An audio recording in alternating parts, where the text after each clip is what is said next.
My name is Art Cho. I'm from Korean University. I'm going to be the chair and also the panel discussion leader of this session. I'm going to be conducting this session in English, but there could be someone who's going to give a talk in Korean too. But of course, both ways, you all know that there will be simultaneous interpretation, so that shouldn't be a problem. What else can I say?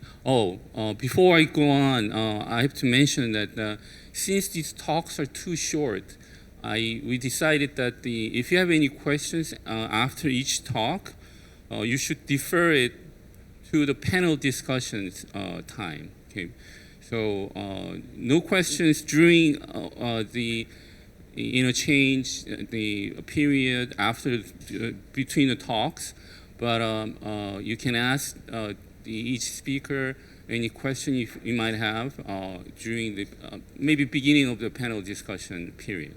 Okay, so the first speaker is actually myself. So I'm going to be giving a self-introduction. As I said, my name is Art Cho, and here we have my, and I'm from Korean University, but also I run this company called inCerebro. And the title of my talk is Design of Drug Compounds Using Quantum Machine Learning.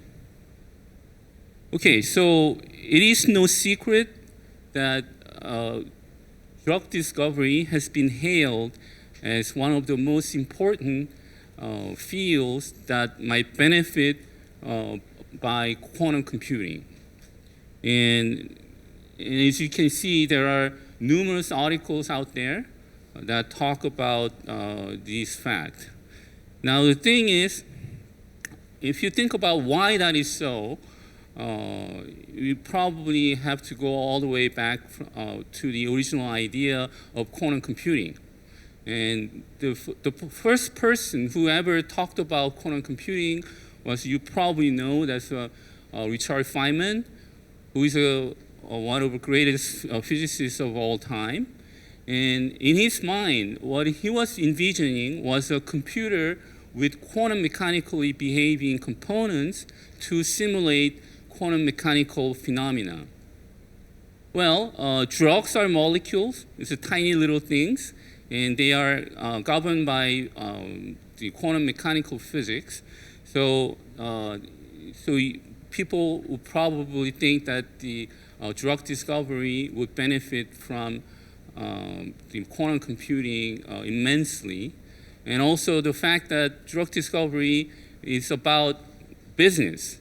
So it involves a lot of money, and therefore it will be the first field that will be benefiting from quantum computing.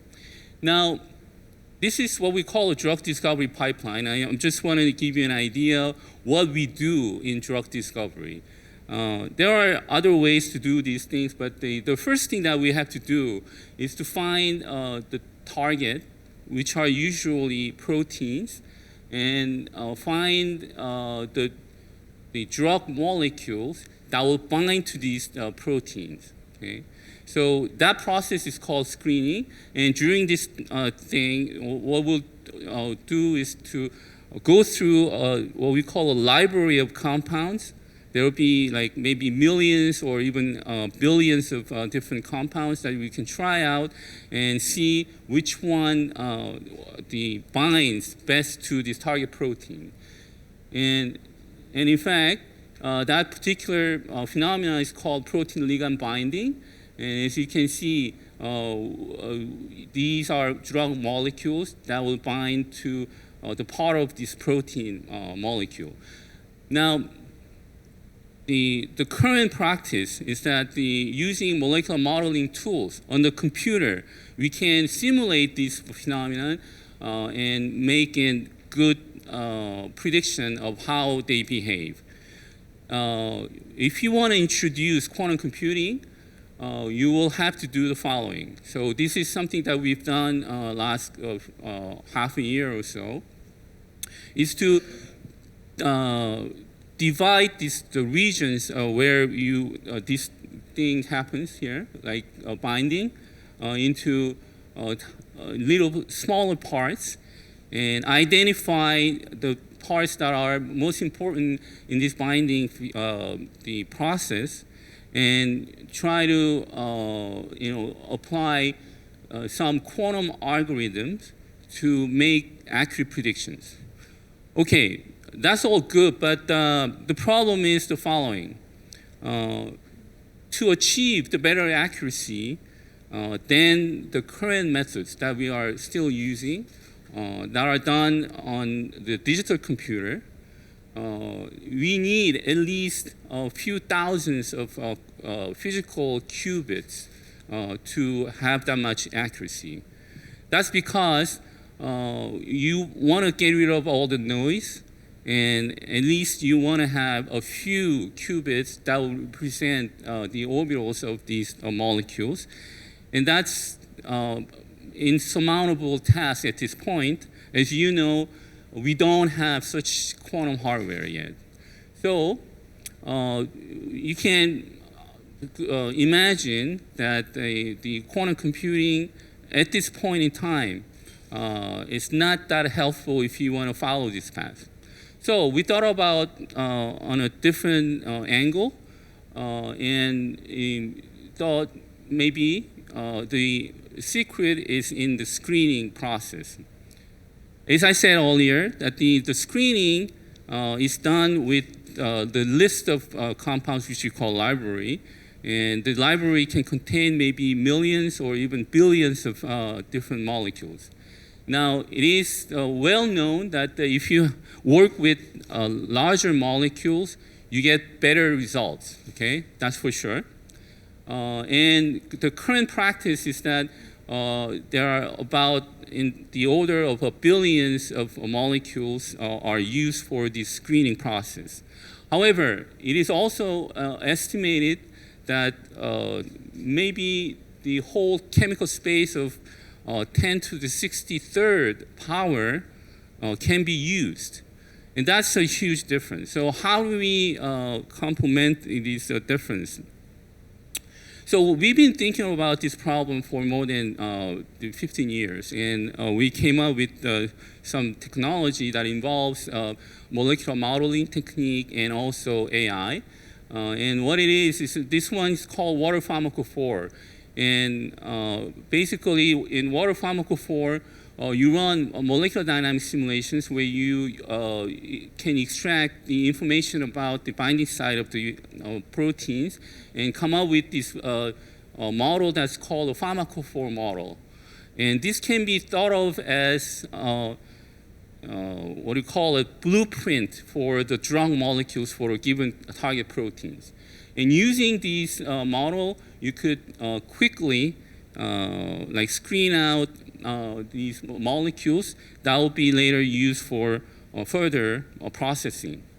And what we do in this particular algorithm is you're gonna use this list of molecules to train the deep learning, which is a form of machine learning, as you all know, and let these established deep learning model to produce some new molecules.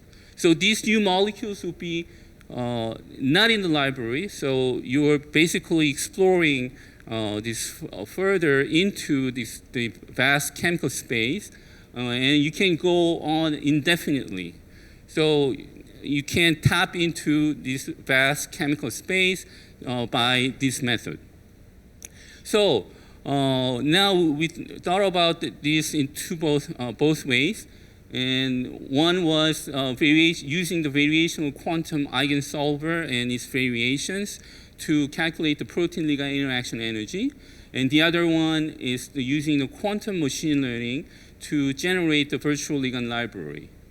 And we chose this as something that's practical at this point, because we could use maybe 4 qubits, as little as 4 qubits, and still get improvements over the classical method.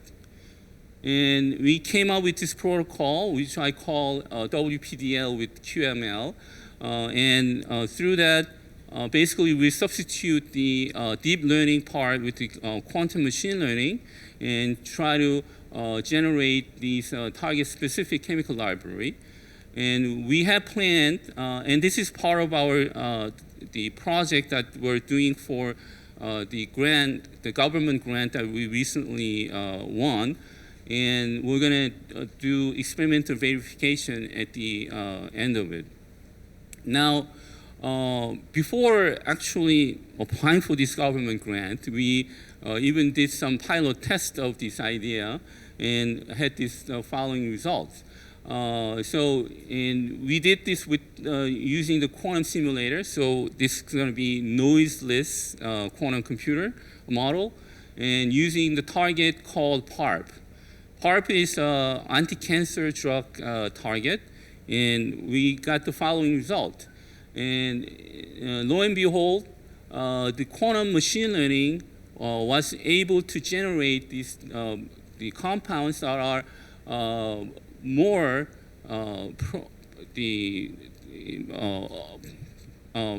has more binding affinity than the classical machine learning. And we verify that using a docking technique, which is a molecular modeling technique to computationally determine the binding affinity. And now also the quantum machine learning it actually produced the compounds that have more like the training set.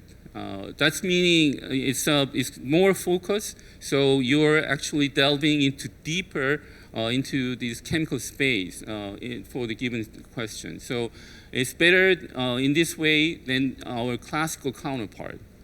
So, yeah, I got 20 seconds now.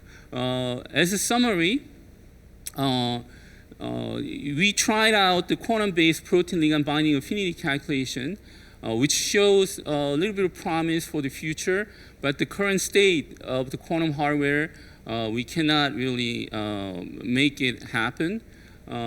However, with the quantum machine learning, even with the small number of qubits, we were able to show some improvements. So we're gonna actually carry out this research in this way to realize quantum advantage in the drug discovery, which is experimentally validated.